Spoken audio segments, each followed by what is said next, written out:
Okay. So last session we discussed introduction to Visual Studio, Visual C#.NET, and then we have studied about this one, advantages of .NET over Java. Today we are going to learn features of C#.NET, not related to any specific version. Okay.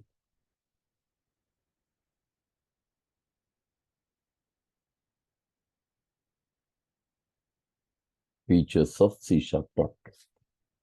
In that first we'll write platform independent, obviously partially, last class topic, right? So what actually platform independent is, we'll try to come up with one small architecture for this. Actually, we'll cover this one feature with three architectures in this, okay? First, we'll see what is platform independent.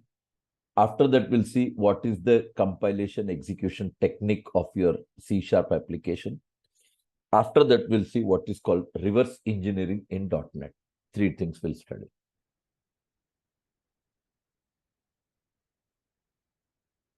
Okay, let's see what happens. Open Paintbrush. Let me just refer this as architecture of platform independent.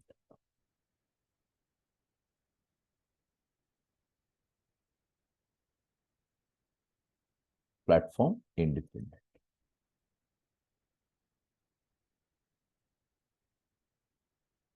Okay.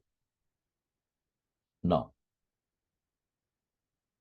first point that I would highlight, this is your application.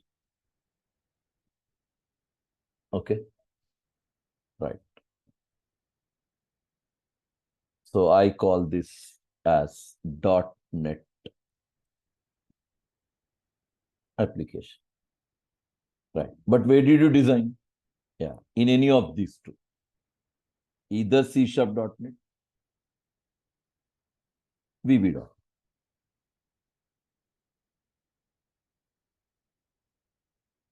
Any of these two. And what do you call this? Source code. Okay. And now what would you do? This application, after developing, you hand over this to language compiler.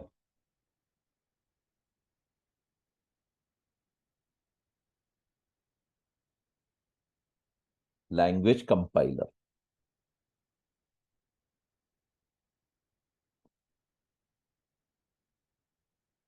Right. Language compiler. Okay. And what language compiler will do? Yes, language compiler generates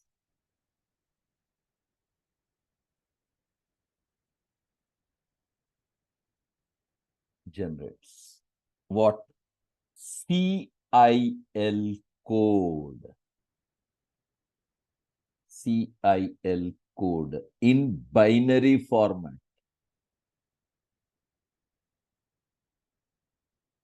Yeah, CIL code in binary format.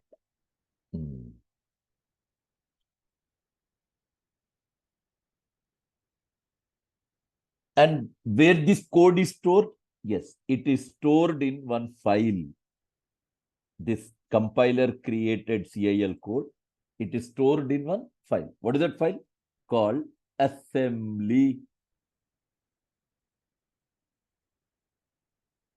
That file is called what? Assembly. What is the extension of the file? Any of these two. Either it is .exe or it is .dll. Yes.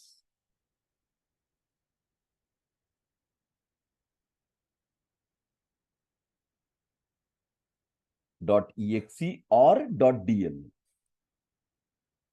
Okay.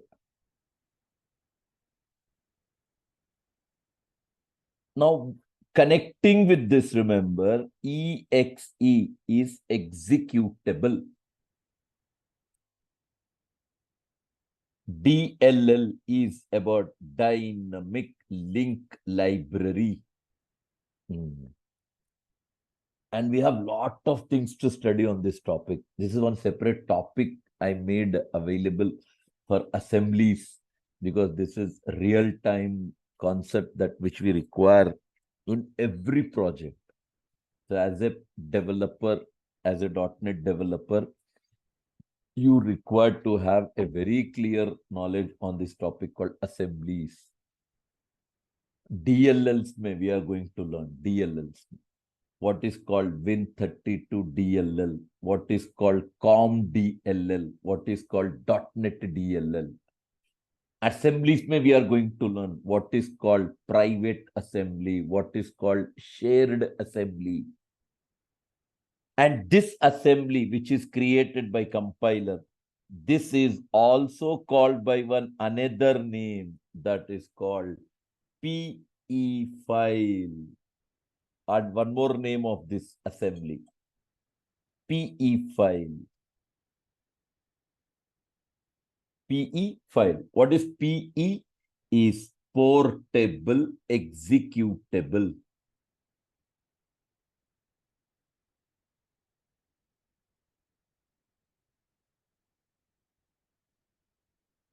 Portable executable.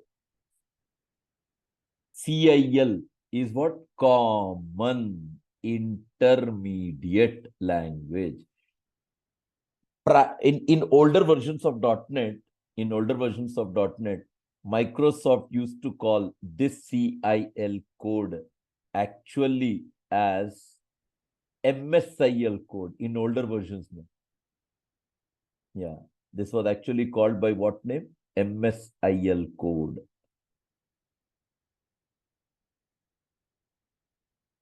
MSIL code.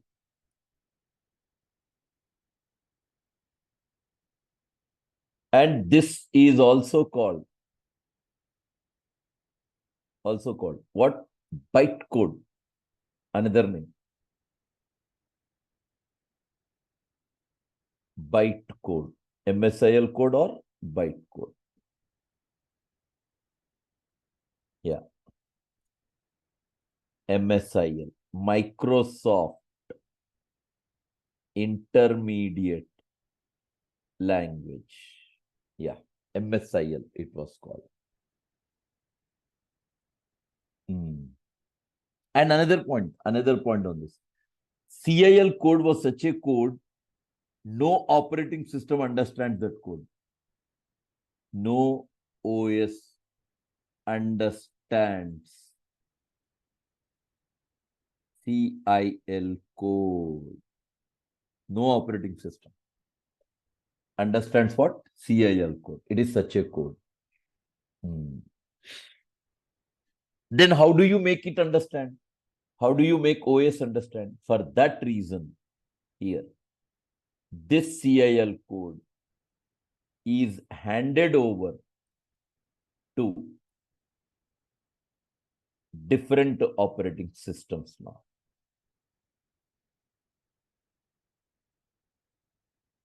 Yeah.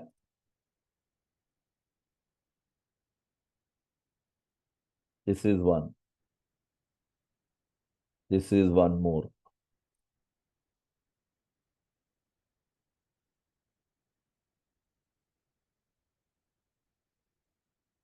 Yeah. This is all about OS. This is one more OS. I'll call this as operating system OS. And I'll mention this is Windows.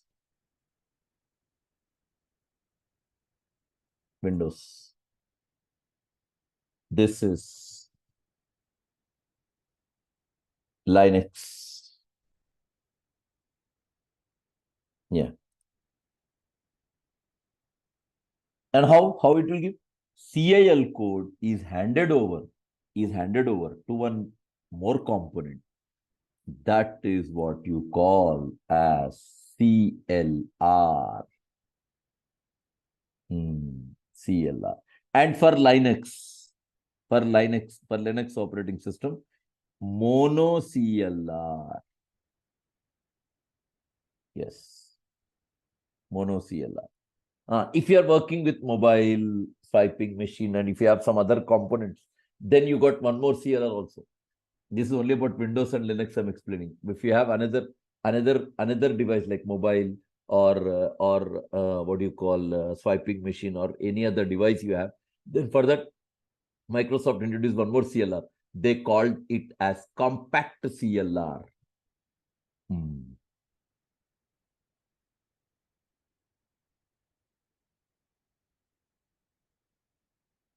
CLR.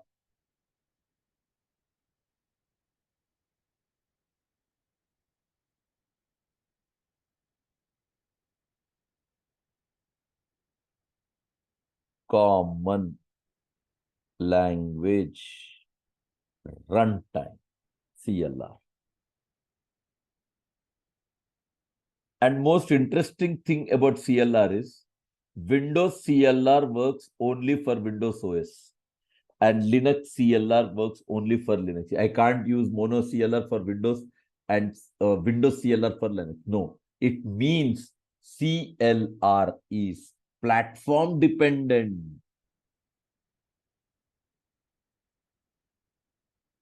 Platform dependent CLR.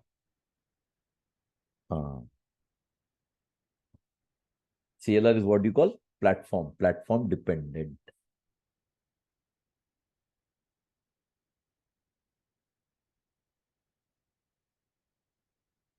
Then how does it make it understand? How does it make understand? Yes. Now, OS understandable code. I'm writing here. OS understandable code. Yeah. What is this called? Native code.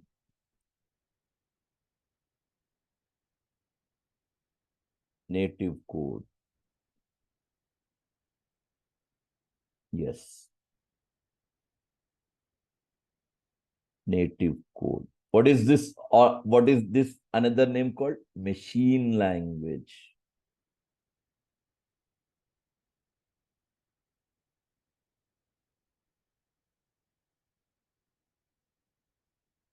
Machine language. Machine language.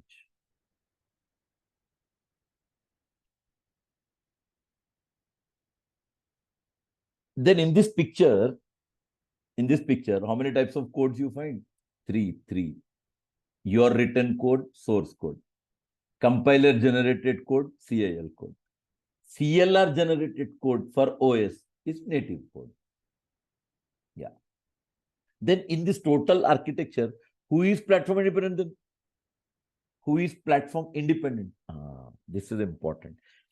CIL code, which is generated by compiler, same code we are giving to Windows. Windows CLR is taking responsibility to make Windows understand native code.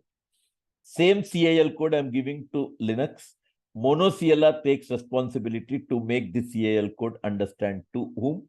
Linux operating system. It means CIL code makes .NET application platform independent. Makes .NET application platform independent. Yes.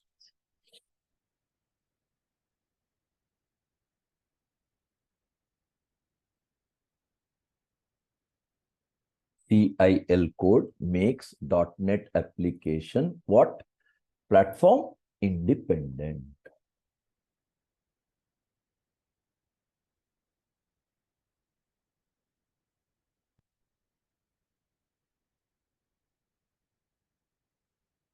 Yeah. Any questions that you want to ask on this? Go ahead, please. If not, I'll cover second architecture about compilation execution process in detail. I'll explain you. After that, we'll see what is reverse engineering in .NET. Any queries you have? Hello. Yes, Hello, sir. Siddharth. Go for it. Yes, yes. Sir, in if we talk about CIL, Hmm. uh, mm, this is of binary format. Yes. Um, uh, uh, Means basically byte code. Then why? I mean, what does MSIL code plays role in this? I mean, CIL contains both these things, byte No, no, no, code. no, no, no. I said those are two alternate names of CIL.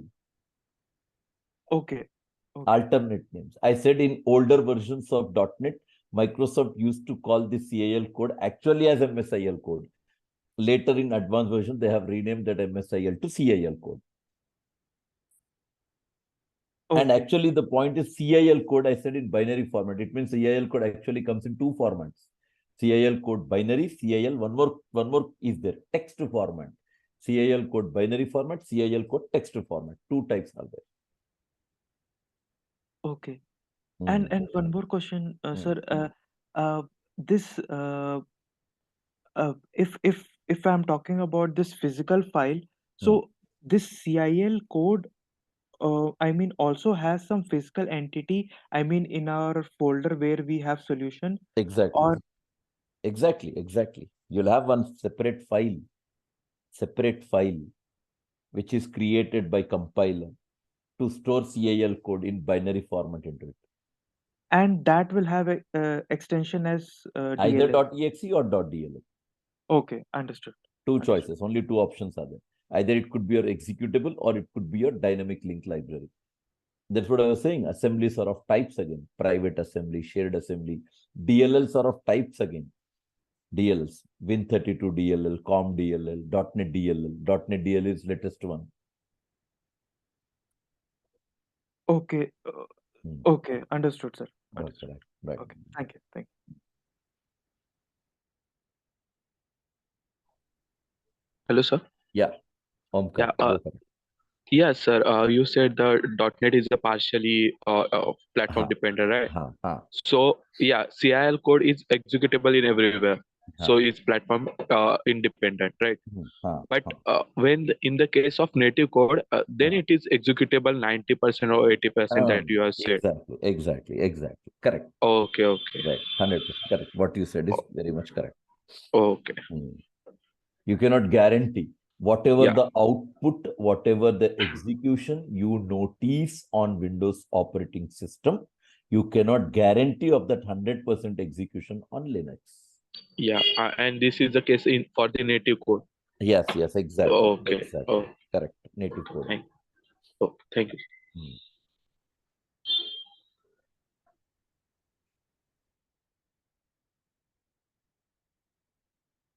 Salman, any questions, Salman? Shall I continue? Yes, sir. Comfortable? Continue. Okay, right. Yes, sir. Right. Now we'll go little further. Yeah, someone has a query. No. Okay. Next, listen. This is one part of a platform independent over. Second part we'll discuss so that I'll show you what is internal CLR is doing actually. That part we'll understand. Okay. And I just said CIL code. No, actually, I'll go with all the things in detail. Let me save this once. Okay. Somewhere here I'll call this architecture platform independent 9 p.m. batch 9 p.m. B 9 p.m.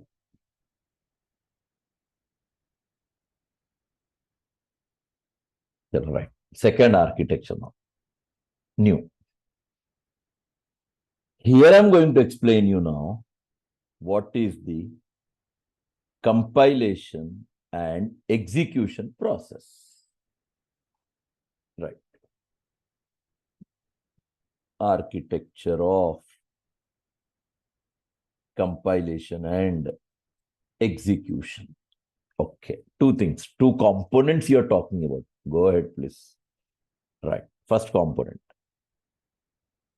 This is all about compilation. This one, this complete block, compilation. And this complete block is about execution. Okay, let me mention both the blocks. Here I write compilation.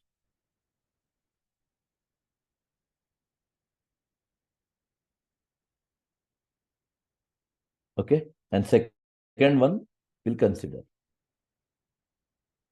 For what? Execution. Somewhere I'll mention here.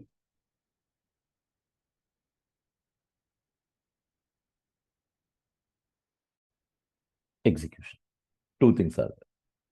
Compilation and execution. Okay. Compilation में first point. First one, as usual. What do you call this? All these names you refer. C# .NET application.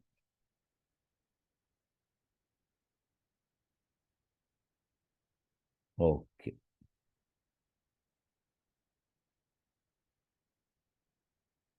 C# .NET application.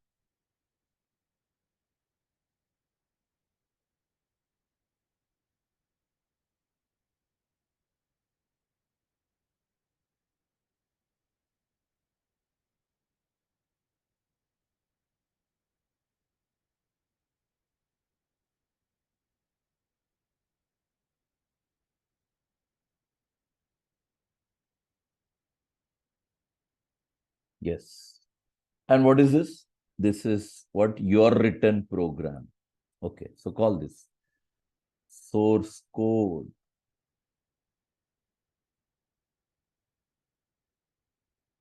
Source code.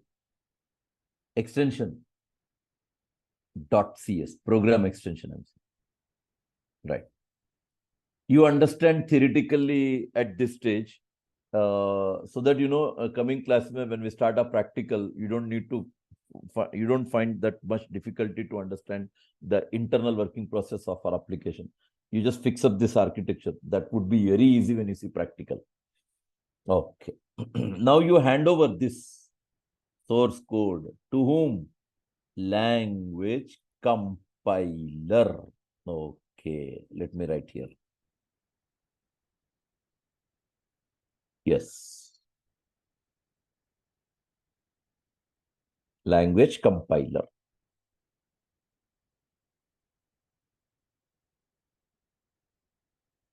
Right. And what compiler will do? Yes. Compiler will generate. Just now I said assembly. Compiler generates what? Assembly. Yes.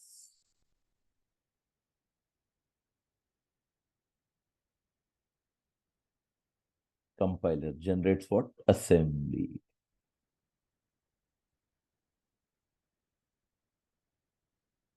Yes. Assembly. What do you call this file? Assembly. This file is called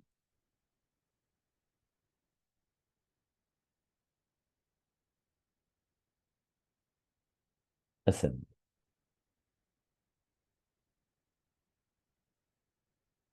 Assembly is same story. .exe, .dll. Same, no change in that. .exe, .dll. What is this called then?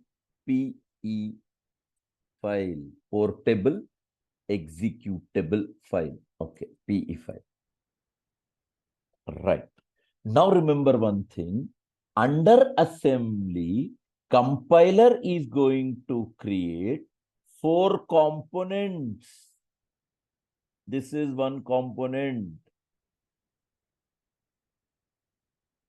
One component. This is second component. Second. This is third component. Third. And this is fourth component.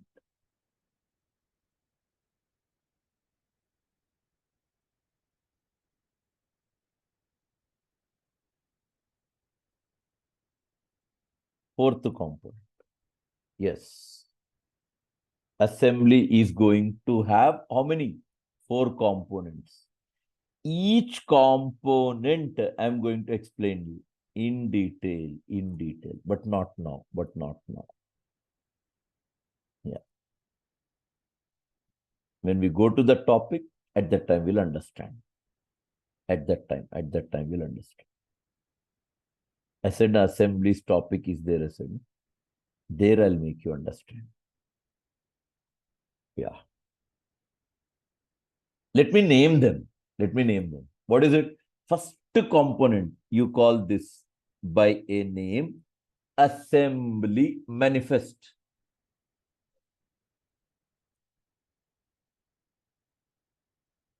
Yes.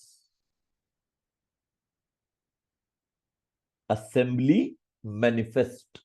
What it is, we don't know. I'm just saying the name. Okay. What is second? CIL code in binary.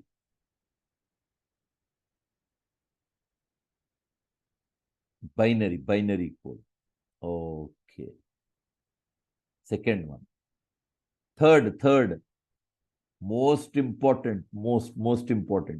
Metadata.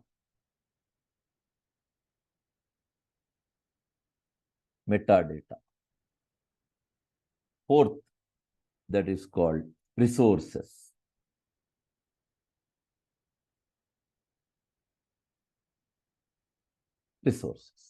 Yes. Assembly manifest, CIL code binary, metadata, resources. Yeah. Everything I'll explain. Coming classes. Assembly's topic when I start now, I'll explain at that time.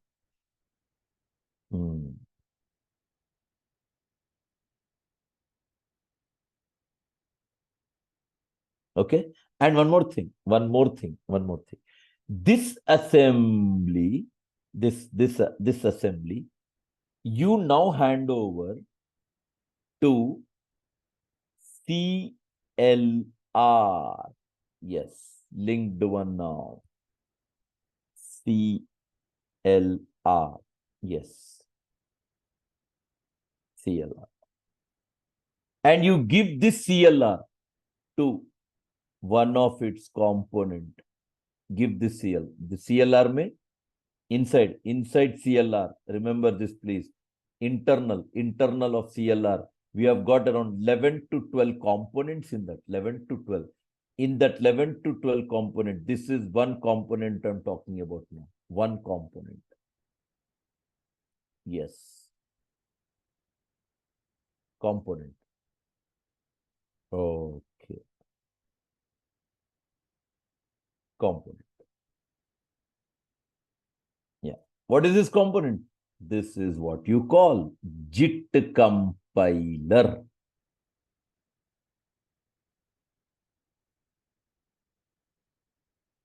JIT compiler.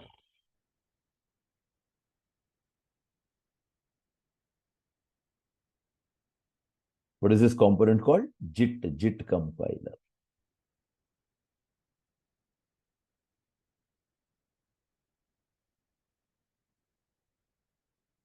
Let me write both in the same block actually. Yeah, here I'll write JIT compiler.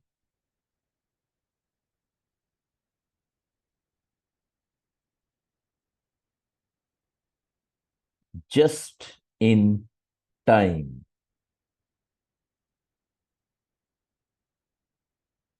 Just in time compiler. What is this? Component, one of the components, 11 to 12 components CLR has. CLR has 11 to 12 component. In that 11 to 12 component, this is one component. Yeah, let me write. क्या बोला मैंने? Component.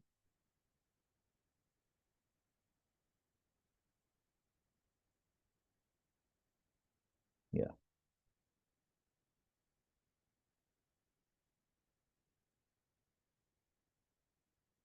One of the components in CLR. What is the name? JIT compiler. What is the work of JIT compiler? What it does internally? Yeah, this will highlight now.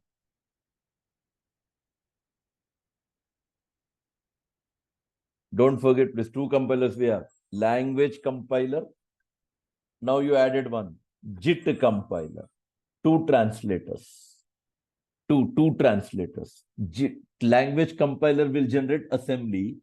JIT compiler, which is a part of CLR, it is going to what it does. So let me just mention what it does.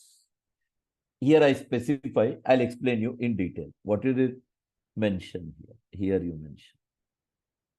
Translates required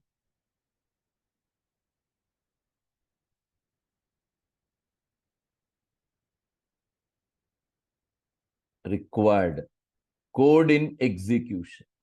Yes. Translates what? Required code in execution.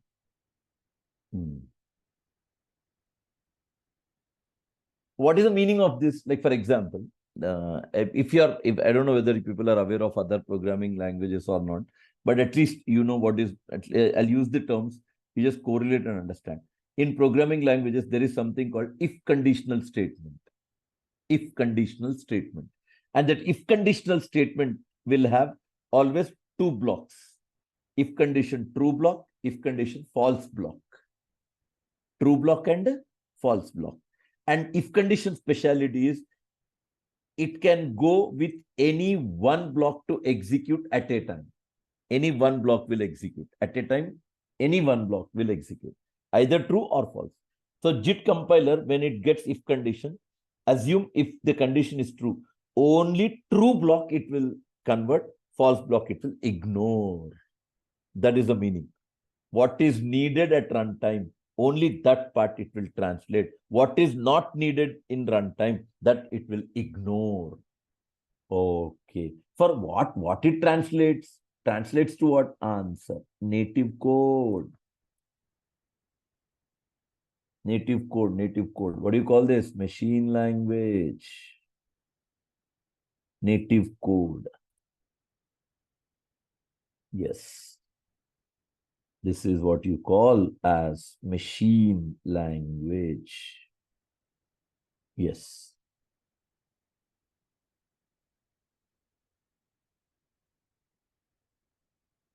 Machine language. For whom? For operating system. For OS.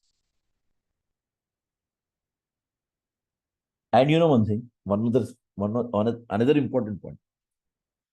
This native code, which is generated by CLR,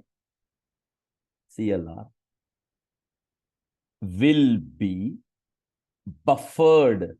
This is buffer now. This is buffer. Okay, I'll give you an example. Just now I took example of if condition. If condition. Assume similarly under programming languages, there is something called looping constructs. Loop is about repetition. Now I say that so and so code I want to repeat 5 times. And what JIT compiler will do? JIT compiler will comes across with that loop, and in that loop it will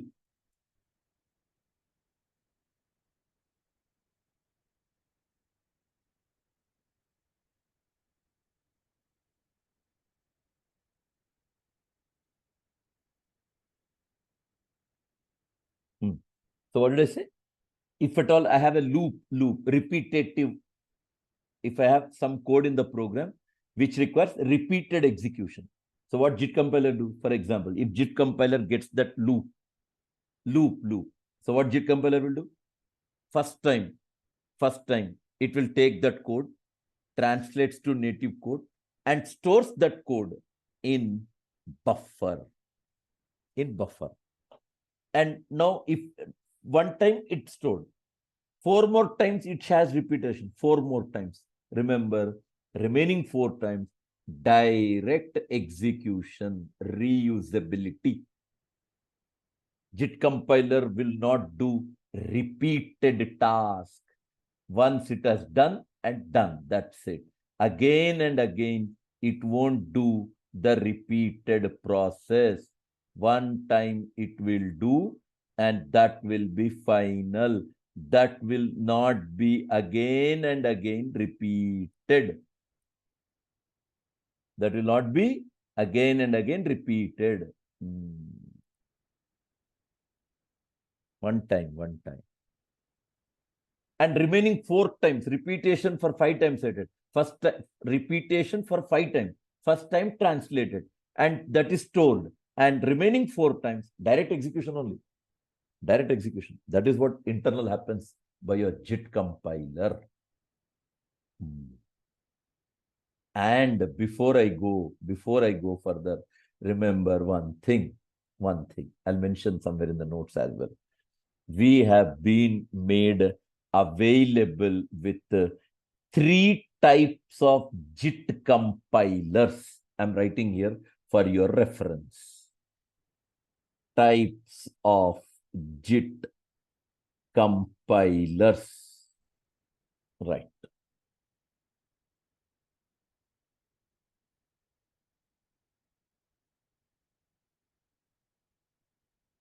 Types of JIT compilers. And in the types of JIT compilers, one is called normal JIT compiler. Normal JIT compiler. Yeah, this is one compiler. Yeah, one compiler. Second, we have second. What is second called? Pre-JIT compiler. Pre-JIT.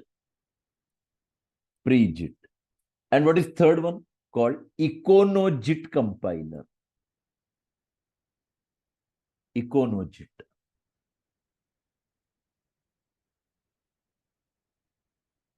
Yeah, 3 are there.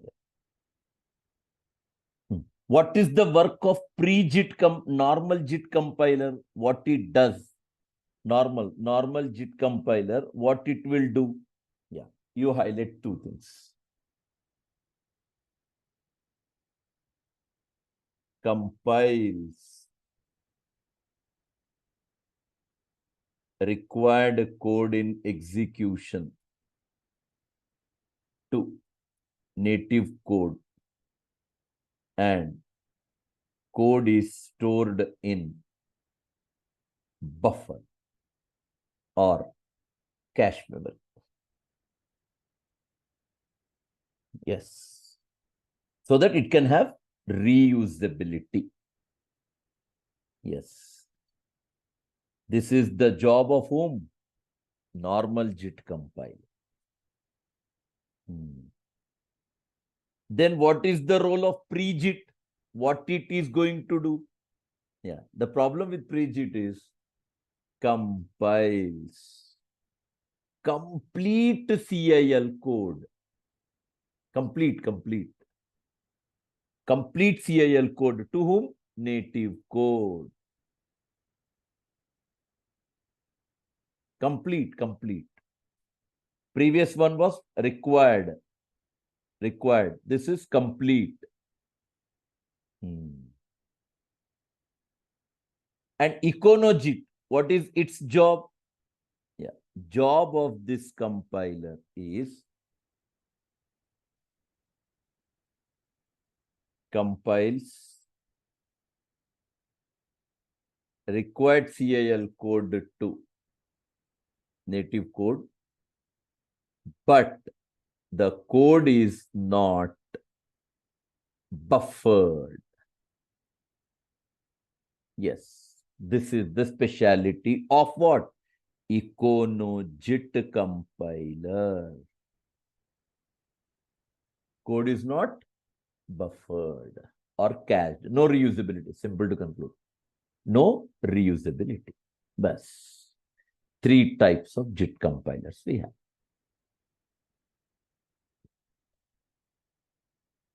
Yes. I'll save this. You have anything to ask me? Go ahead. I'll save this. Let me call this architecture of code, compile, execute. 9 p.m. Right. Yeah. You all understood this?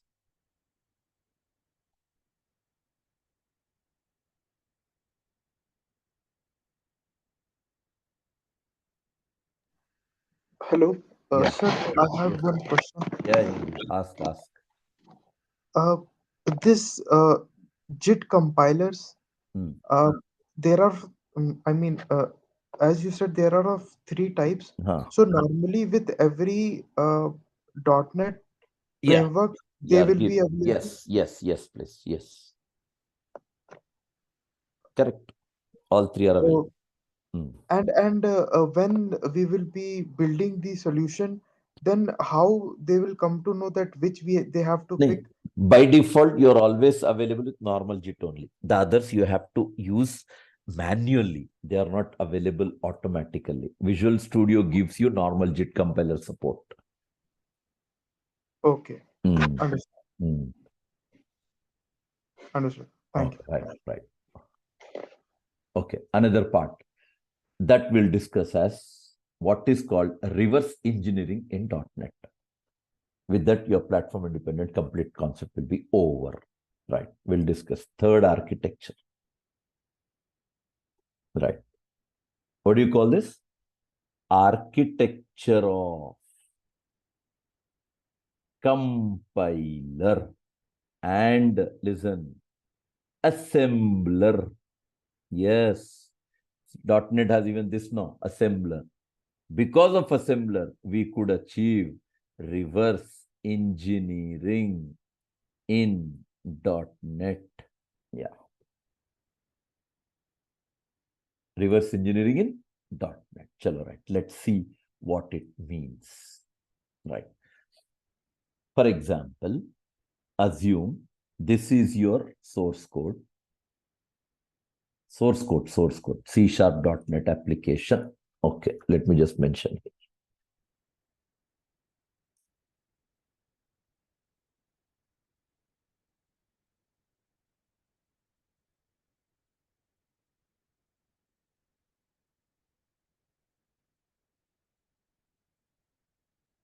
C#.NET application. What do you call this as?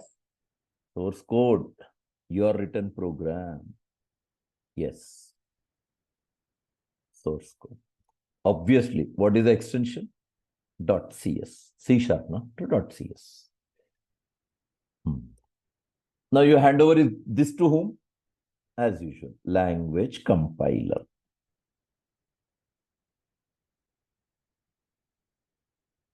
Right.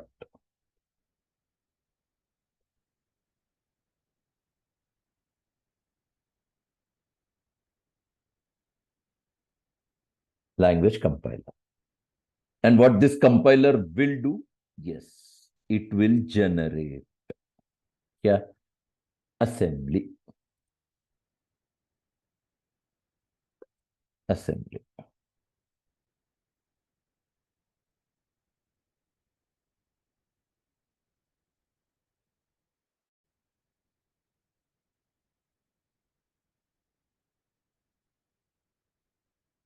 Yes, it will generate what? Assembly. That is .exe, .dll.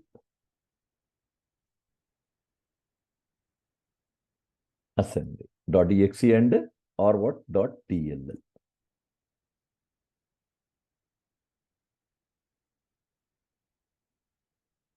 Yes. And what it contains? Same concept. CIL code. In which format? Binary format. Okay. What do you call this file? PE file. PE file. Portable executable. Now, question is, listen carefully, please. I'll show you it's practical also, but not now. Theoretical will understand now. Practical coming classes, I'll demonstrate. Practical you'll experience, because however, I don't have the tool available with me. So definitely we all can experience this concept actually. Okay, now listen. For example, First, you developed source code. Also, you have written a program. You compiled it. You got assembly, exe file, assembly. So imagine program is written by you. Okay. You all written program. You placed efforts, lot of efforts, days and nights. You struggled. That was like logical, challenging program. But hook or crook, you all got solution of that program. Yes, you compiled it successfully, got compiled successfully, got executed. And what you people have done, whenever the program runs, that program runs. If I run a program, your program will display this way. First, it will display output of the program. Last May, at the end of the program, you made it available. Since that program was logical, it was little, efforts you placed to develop that application. Obviously, you want to mention your name at the end of the program execution. So last May, you'll write last May. What? You write like this. Once output is produced, at the end of the program, you want to display like this. Program developed by, or program written by, program developed by Avinash, program developed by Omkar, program developed by Salman, Shashank, Siddharth, Sushma. Depending who all you wrote individual programs, at the end, that name comes in the program. Now, interesting thing is what I'll do. I'll collect the program of Avinash. I will collect the program. Obviously, Avinash will not give me source code. Avinash will give me only exe file because Avinash wants only to run his program, right? And I just want to run his program. I want to see his program. What did I do? I asked Avinash to share his program. Avinash has shared exe. He shared exe, not source code, because his efforts now. Why will he share his source code? Obviously, he wants to protect his program. So he will share with me what then? He will share with me only what? Executable file. But even if he shares exe file, that is enough for me.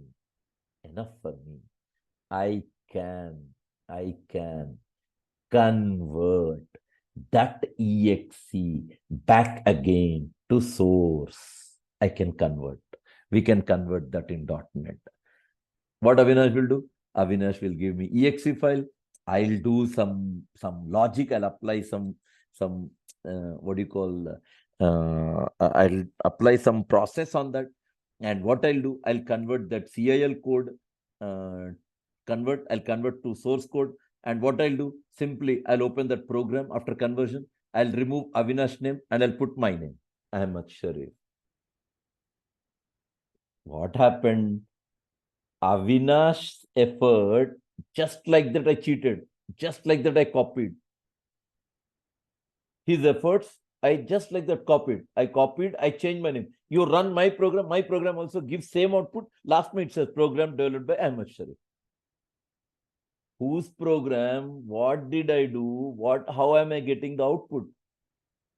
So see, if someone shares exe, someone shares CIL code, then also people can cheat your program. People can what? Make a copy of your program. How will you do this? Yeah, now I'll write. Listen. CIL code binary. Avinash shared with me CIL code binary. Now what am I doing? You see, I will use one tool, use one API, use one tool, or use what? API, and that API is ILDASM. exe, dasm.exe. What is it? API. Yes. Software API. ILDASM.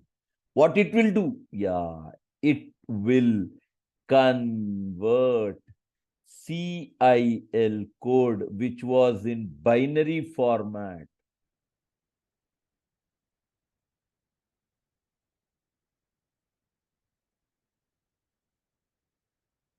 CIL code in which format?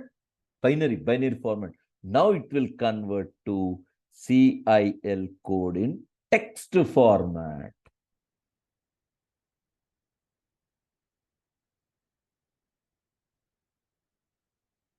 Yes. Text format बोलता readable. Now I simply I'll open that program. I'll change Avinash name to my name. Over. Bas. I cheated indirectly that program. I copied that program. And after changing that name, Avinash name, I changed to Shareef. Now again, I'm doing this process. After making a change, again, I should convert that to exe again.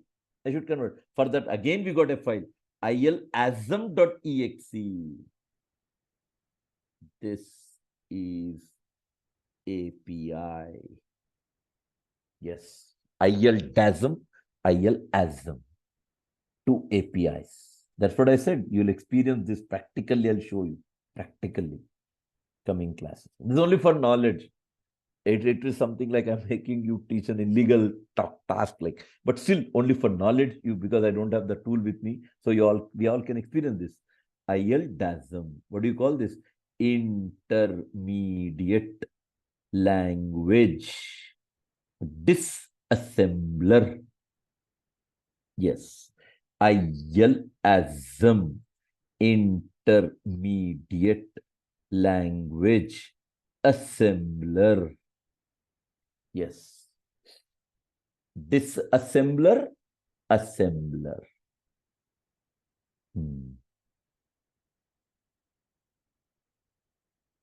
What you're doing? We are converting what to what? Yes, CIL code. From here, we are converting the code.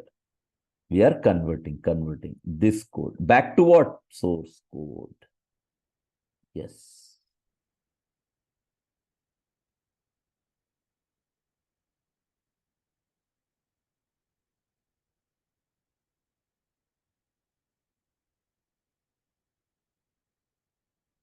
What do you call this? This is what you call reverse engineering.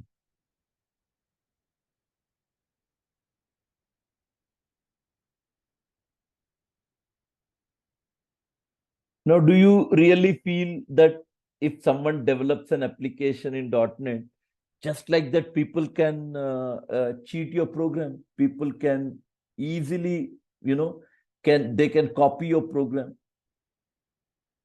For that reason, what Microsoft has done is wherever .NET is being used for real time, Microsoft has introduced one tool.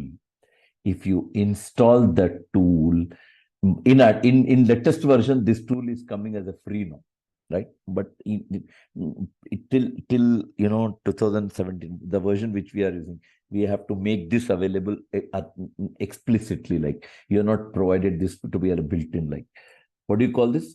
.fuscator. This tool. What's the name of the tool? .fuscator.